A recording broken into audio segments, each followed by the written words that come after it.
નમસ્કાર વિદ્યાર્થી મિત્રો, આપનું હાર્દિક સ્વાગત છે એજ્યુકેશન ઇન ગુજરાતી ચેનલ પર.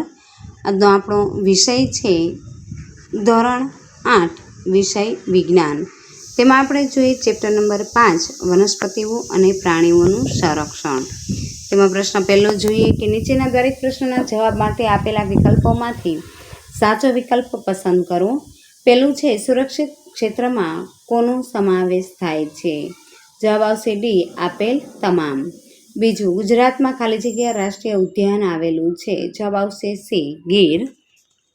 ત્રીજું, નીચેનામાંથી કઈ જોડ ખોટી છે? જવાબ આવશે ડી, સુલતાનપુર રાષ્ટ્રીય ઉદ્યાન, ઉત્તર પ્રદેશ.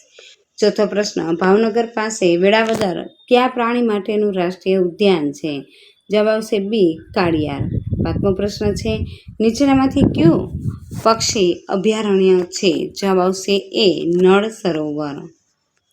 ત્યારબાદ છઠ્ઠો પ્રશ્ન જોઈએ, દચીગામ રાષ્ટ્રીય ઉદ્યાન કયા રાજ્યમાં છે? જવાબ આવશે જમ્મુ કાશ્મીર. સાતમું, ખાલી જગ્યા જીવાવરણ આરક્ષિત વિસ્તારમાં સાતપુડા નામનો એક રાષ્ટ્રીય ઉદ્યાન છે? જવાબ આવશે સી, પંચમઢી. આઠમું, પંચમઢી જીવાવરણ આરક્ષિત ક્ષેત્રને સ્થાનિક વનસ્પતિ જણાવો. જવાબ આવશે ડી, એ અને બી બંને. નવમું છે, એક જ જાતિના સભ્યો ખાલી જગ્યા લક્ષણો ધરાવે છે? જવાબ આવશે સમાન. 10મું, સાતપુડા રાષ્ટ્રીય ઉદ્યાનમાં ખાલી જગ્યા પણ આવેલ છે? જવાબ આવશે બી, ખડકોની ગુફાઓ. 11મું છે, ખાલી જગ્યા અને ખાલી જગ્યા માટે અલગ અલગ રેડ ડેટા હોય છે? જવાબ આવશે સી, વનસ્પતિઓ અને પ્રાણીઓ. 12મું છે, 1 ટન કાગળ પ્રાપ્ત કરવા માટે પૂર્ણ વિકસિત ખાલી જગ્યા વૃક્ષોને કાપવામાં આવે છે? જવાબ આવશે સી, 17. પ્રશ્ન નંબર 2, યોગ્ય શબ્દ વડે ખાલી જગ્યા પૂરો. પેલું છે, દાવાનળ તેમજ ભયંકર દુષ્કાળ એ કુદરતી વનનાબૂદીના કારણો છે. બીજું છે, જાતિ એ સજીવોની વસ્તીનો એવો સમૂહ છે કે જે એકબીજા સાથે આંતર પ્રજનન કરવા માટે સક્ષમ હોય છે. ત્રીજું, કોઈપણ ક્ષેત્રનો જીવ આરક્ષિત વિસ્તાર તે ક્ષેત્રની જૈવ વિવિધતા તેમજ સંસ્કૃતિને જાળવી રાખવામાં સહાયક હોય છે. ચોથું, સાતપુડા રાષ્ટ્રીય ઉદ્યાન ભારતનું પ્રથમ આરક્ષિત જંગલ છે. પાંચમું, પંચમઢી જીવાવરણ સુરક્ષિત વિસ્તારમાં 55 જેટલી ગુફાઓની ઓળખ થઈ ચૂકી છે. છઠ્ઠું, સરકારે વાઘના સંરક્ષણ માટે પ્રોજેક્ટ ટાઈગર અમલમાં મૂક્યો છે. અને સાતમું, પ્રવાસી પક્ષીઓ દૂરના વિસ્તારમાંથી વાતાવરણીય પરિવર્તનના કારણે ઉડીને આવે છે. ત્યારબાદ પ્રશ્ન નંબર 3 જોઈએ કે નીચે આપેલા વિધાનો પૈકી ખરા વિધાનની સામે સાચાની અને ખોટા વિધાનની સામે ખોટાની નિશાની કરો. પેલું છે, બાર્કિંગ ડિયર પંચમઢી વિસ્તારની પ્રાણી સૃષ્ટિમાં જોવા મળે છે. આ વિધાન સાચું છે. બીજું, સાતપુડા રાષ્ટ્રીય ઉદ્યાનમાં ઉચ્ચ પ્રકારના શાક જોવા મળે છે. આ વિધાન સાચું છે. ત્રીજું, સાતપુડા આરક્ષિત ક્ષેત્રમાં વાઘોની સંખ્યામાં વધારો થઈ રહ્યો છે. આ વિધાન સાચું છે. અને ચોથું, ડાયનોસોર લાખો વર્ષો પૂર્વે લુપ્ત થઈ ગયા. આ વિધાન સાચું છે. પાંચમું, કાગળને 10 થી 12 વખત રિસાયકલ કરી શકાય છે. આ વિધાન ખોટું છે. અને છઠ્ઠું, પુનઃ વનીકરણમાં રોપવામાં આવેલ વૃક્ષ સામાન્યતઃ એ જ જાતિના હોય છે જે જંગલમાં જોવા મળતા નથી. આ વિધાન ખોટું છે.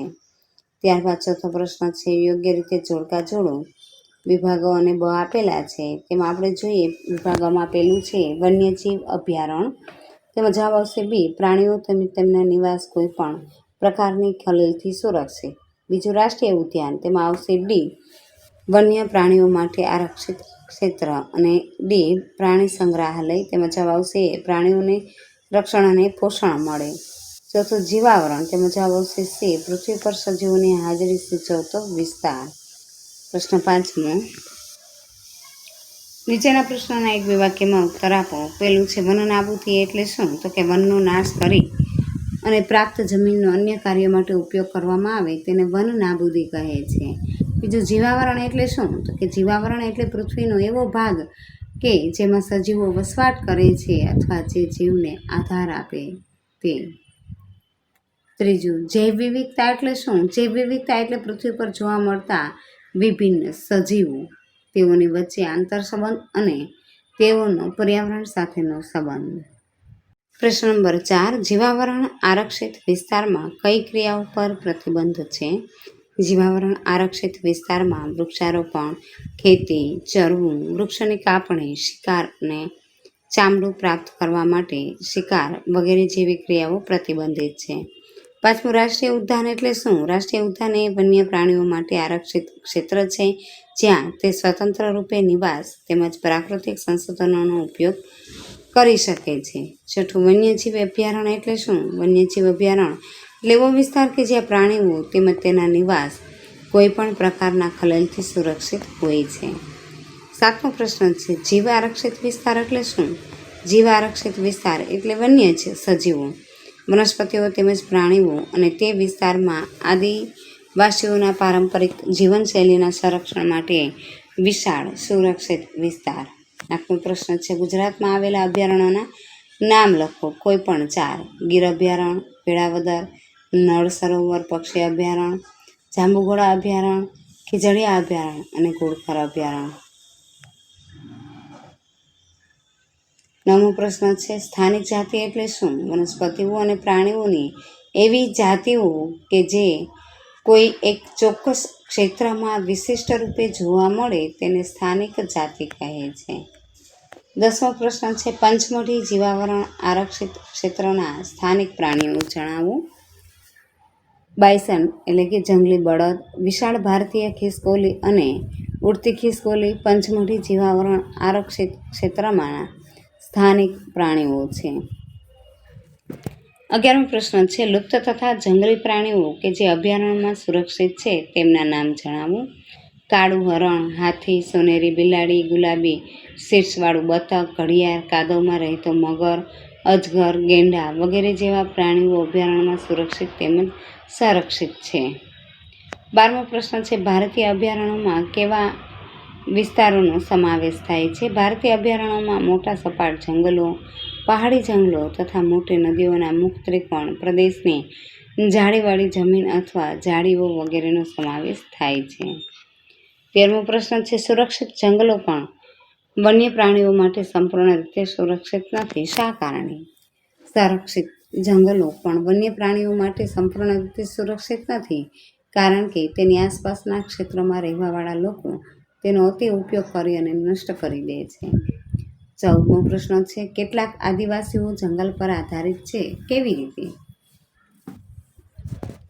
15મો પ્રશ્ન છે, પ્રોજેક્ટ ટાઈગરના ઉદ્દેશ્ય જણાવો. પ્રોજેક્ટ ટાઈગરનો ઉદ્દેશ આપણા દેશના વાઘના અસ્તિત્વ અને વાઘની વસ્તીની જાળવણી કરવાનો છે. 16મો પ્રશ્ન છે, નાશપ્રાય જાતિ એટલે શું? તો કે એવા પ્રાણીઓ કે જેની સંખ્યા એક નિર્ધારિત સીમાથી ઓછી થઈ જાય છે અને તે લુપ્ત થઈ શકે તેવા પ્રાણીઓને નાશપ્રાય જાતિ કહે છે. 17મું છે, રેડ ડેટા બુક એટલે શું? રેડ ડેટા બુક એ એવું પુસ્તક છે કે જેમાં બધા નાશપ્રાય પ્રાણીઓ અને વનસ્પતિઓનો રેકોર્ડ રાખવામાં આવે છે. પ્રશ્ન 18મો છે, સ્થળાંતરણ શબ્દથી તમે શું સમજ્યા? સ્થળાંતરણ એ સ્થિતિ છે કે જેમાં કોઈ જાતિનું પોતાના નિવાસ સ્થાનેથી બીજા નિવાસ સ્થાને દરેક વર્ષે ચોક્કસ સમયે વિશેષ રૂપે પ્રજનન માટે સ્થળાંતરણ થવું. 19મું છે, પુનઃ વનીકરણનો ઉદ્દેશ જણાવો. પુનઃ વનીકરણનો ઉદ્દેશ કાપવામાં આવેલા વૃક્ષોની ઘટ પૂરી કરવા નવા વૃક્ષોની રોપણી કરી જંગલ વિસ્તાર વધારવાનો છે. 20મો પ્રશ્ન છે, વન સંરક્ષણ અધિનિયમનો હેતુ જણાવો. વન સંરક્ષણ અધિનિયમનો મુખ્ય હેતુ પ્રાકૃતિક વનોની જાળવણી અને સંરક્ષણ કરવાનો છે તેમજ એવો ઉપયોગ કરવાનો છે કે જેનાથી જંગલોમાં અને તેની આસપાસ રહેવાવાળા લોકોની મૂળભૂત જરૂરિયાતોની પૂર્તતા થઈ શકે. 6થો પ્રશ્ન, તફાવતના બે મુદ્દા આપો. પહેલું છે, વનસ્પતિ સૃષ્ટિ અને પ્રાણી સૃષ્ટિ. વનસ્પતિ સૃષ્ટિમાં પહેલું જોઈએ કે કેટલીક વનસ્પતિઓ વિશિષ્ટ વિસ્તારમાં જોવા મળે છે. આવી વનસ્પતિઓને જે તે વિસ્તારની વનસ્પતિ સૃષ્ટિ કહે છે. પ્રાણી સૃષ્ટિમાં આપણે જોઈએ કે કેટલાક પ્રાણીઓ વિશિષ્ટ વિસ્તારમાં જોવા મળે છે અને આવા પ્રાણીઓને જે તે વિસ્તારની પ્રાણી સૃષ્ટિ કહે છે. વનસ્પતિ સૃષ્ટિમાં બીજું જોઈએ કે વનસ્પતિઓ જેવી કે શાક, સાલ આંબો, જાંબુ, હંસરાજ, અર્જુન વગેરે પંચમઢી આરક્ષિત વિસ્તારની વનસ્પતિ સૃષ્ટિ છે. અને પ્રાણી સૃષ્ટિમાં બીજું જોઈએ કે પ્રાણીઓ જેવા કે ચિકારા, નીલગાય, વરુ, ચિત્તલ, દીપડા, ચિત્તા, જંગલી કૂતરો, બાર્કિંગ ડિયર વગેરે પંચમઢી વિસ્તારની પ્રાણી સૃષ્ટિ છે. ત્યારબાદ આપણે બીજું જોઈએ કે વન્ય પ્રાણી જીવ અભયારણ્ય અને જીવાવરણ આરક્ષિત વિસ્તાર. વન્ય પ્રાણી જીવ અભયારણ્યમાં પહેલું છે કે એવો વિસ્તાર કે જ્યાં વન્ય પ્રાણીઓને સંરક્ષણ અને અનુકૂળ જીવન જીવવાની પરિસ્થિતિ પૂરી પાડે છે, જ્યાં સામાન્ય રીતે પ્રાણીના શિકાર કે પકડવા પર સખ્ત રીતે પ્રતિબંધ અને સજાપાત્ર છે. જીવાવરણ આરક્ષિત વિસ્તારમાં જોઈએ કે વન્ય સજીવો, વનસ્પતિઓ તેમજ પ્રાણીઓ અને તે વિસ્તારના આદિવાસીઓના પારંપરિક રીતે જીવન પર્યાય હેતુ માટે સુરક્ષિત વિસ્તાર. બીજું છે અહીં રહેતા લોકો પશુધન માટેનો ચારો, ઔષધીય વનસ્પતિ, બળતણ માટેનું લાકડું મેળવી શકે છે. બીજું આદિવાસીઓ માટે સંરક્ષિત વિસ્તાર છે કે આ વિસ્તાર તે ક્ષેત્રની જૈવ વિવિધતા તેમજ સંસ્કૃતિને જાળવી રાખવામાં સહાયક છે. ત્રીજું છે પ્રાણી સંગ્રહાલય અને વન્ય પ્રાણી જીવ અભયારણ્ય. પેલું છે પ્રાણી સંગ્રહાલય અને વન્ય પ્રાણી જીવ અભયારણ્યમાં આપણે જોઈએ પ્રાણી સંગ્રહાલયમાં પહેલું છે કે એવું સ્થળ કે જ્યાં જાહેર પ્રદર્શન માટે પ્રાણીઓની જાળવણી કરવામાં આવે છે. વન્ય પ્રાણી જીવ અભયારણ્યમાં આપણે જોઈએ કે એવા સંરક્ષિત પ્રદેશો છે જ્યાં જંગલી પ્રાણીઓ કુદરતી રહેઠાણમાં રહે છે. પ્રાણી સંગ્રહાલયમાં બીજું જોઈએ કે દેશના વિવિધ ભાગોમાંથી પ્રાણીઓ લાવવામાં આવે છે. વન્ય પ્રાણી અભયારણ્યમાં આપણે જોઈએ કે તેમાં જ તે જ વિસ્તારના પ્રાણીઓ છે તે જોવા મળે છે. પ્રાણી સંગ્રહાલયમાં આપણે ત્રીજું જોઈએ કે તે કૃત્રિમ નિવાસ સ્થાન છે અને વન્ય પ્રાણી અભયારણ્યમાં આપણે જોઈએ કે તે કુદરતી રહેઠાણ છે.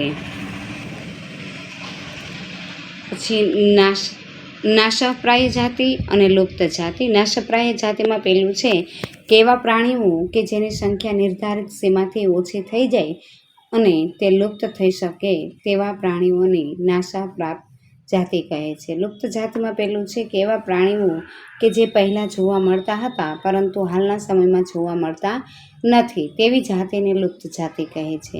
નાશપ્રાય જાતિમાં બીજું છે કે નાશપ્રાય જાતિને બચાવી શક્ય છે અને તેના સંરક્ષણ માટેની વ્યવસ્થા કરવામાં આવે છે.